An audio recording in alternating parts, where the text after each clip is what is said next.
Welcome to Demystifying Math. In this lesson, we're going to be discussing one-to-one functions.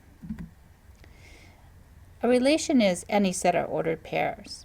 In order for that set of ordered pairs to represent a function, you must have only one y for every x. One way to decide whether a relation is a function is by looking at the graph of the function and seeing if a vertical line goes through more than one point or not. If a vertical line goes through more than one point, then the relation is not a function. In this case, our vertical line went through only one point at every place we draw a vertical line. So this relation is a function. It passes the vertical line test. Now let's talk about one-to-one functions. You want it to be, first of all, a function, so for every x there is only one y. But you also want to have one x for every y. On this graph you can see that we have the points 1, 3 and 3, 3. They're sharing the same y value.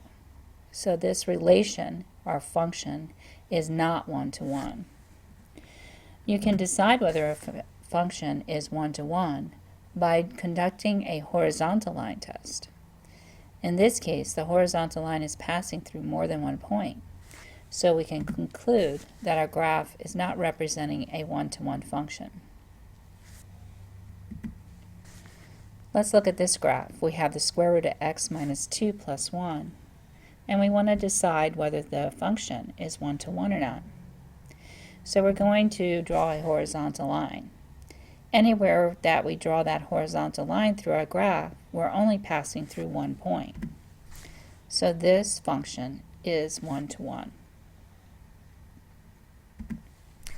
Let's look at our next function. We have 1 over x minus 2 all squared plus 1. If we were to graph this, we would have a vertical asymptote at x equals 2. We have a horizontal asymptote at y equals 1. The line x equals 2 acts like a mirror or reflection line for the graph, our line of symmetry for our graph. And just by knowing that, you have a reflection of points on each side of x equals 2. So we have the points at 3, 2 and 1, 2. They're sharing the same y value. So at those points, we would fail the horizontal line test. So this graph is not one-to-one. We can, however, restrict the domain of the graph so that it becomes a one-to-one function. If we restrict our domain so that x is greater than 2, keeping the right side of the graph, then we would have a one-to-one function.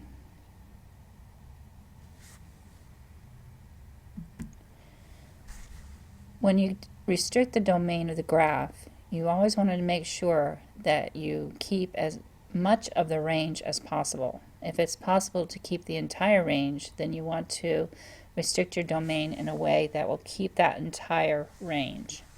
So in this case, our range is still above 1, same as the original function, but the domain has been restricted to only half of the graph. Let's look at this one. We have an absolute value graph, negative 1/2 times the absolute value of x minus 3 plus 5. The vertex of the graph is at 3, 5. Again, we want to try to keep the range the same and restrict the domain so that we have a one-to-one function. So we're going to try to keep the right side of the graph. So we're going to restrict our domain to be greater than 3. Notice that our range is still the same. It's still going to be from negative infinity to 5. So our domain is going to be restricted to be from 3 to infinity. Okay, following this video, there is a video on inverses, which use one-to-one functions to find the inverses. So take that view of that one as well. Have a good day.